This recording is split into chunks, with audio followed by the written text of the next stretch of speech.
This is a gauge that actually can air up and take the PSI at the exact same time. Very cool. So it uses PSI, KPA, bar, KGFs, and CM times 2. 4 measuring units, and you can kind of look over here. Here's just kind of like a little, it's got a backlit display on it, thickened tube, rubber cover. It's a very high quality item here. This would be great for a tire shop. I've already used this, so I know how well it works, by the way. Now, when you get it, it is not put together like this.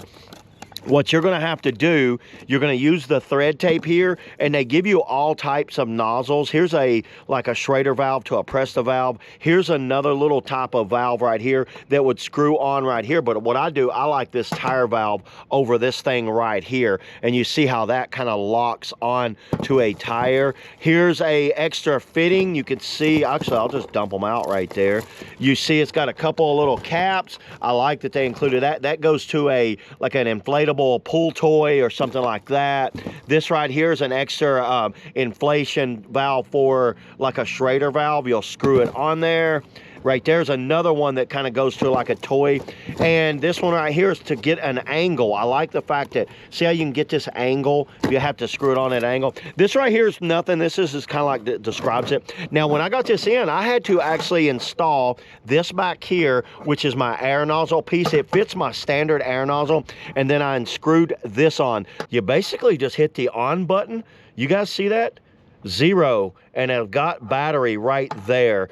And to put a battery, oh, I had to add 2 AA. You see right there, 2 AA batteries. I did have some, and I put them in there. They were already low. I need to recharge them. These are rechargeable AA batteries. Now, you see the function. We're already on PSI.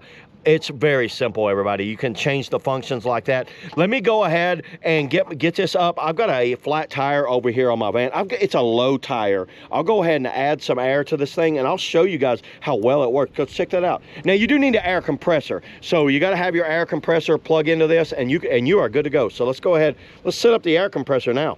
Okay, here we are. Now that my air compressor is still kind of adding air to it, let me show you how this works. So I've got the air compressor in my shed here. As soon as you put that on, you can see it doesn't work right now. You can see what it's doing. Now watch, now look, it's all the way up to 100 PSI. We are on PSI. Let's plug it into the tire and let me show you what it does. I have 23 PSI inside this tire. So I think these go up to, where is it saying on it? Actually, these can go as high as 51 PSI, which is crazy because I think this is a 14-inch tire. But let's go ahead and add some air. Let me show you how well this thing works and why I like this so much. So I'm right here. Okay, my compressor just stopped. 23.7 watts. 0, 0, 28. That is awesome. I love the fact that I can just add this. Now I could go around, oh wow, look how fast, 37. I'm at 40. Let's go 40, we'll go 43. 43.5. There we go. Look how fast that was. Like 24, and then we can check it again just to verify it. This is also, notice you don't, listen, there is no air being lost. I lost a little bit when I'm sticking it on there, but it's not losing it through this. So let's say I want to go up to 45. I just kicked on my air compressor. 46. One more pump. 45 on the money. There we go. So 45.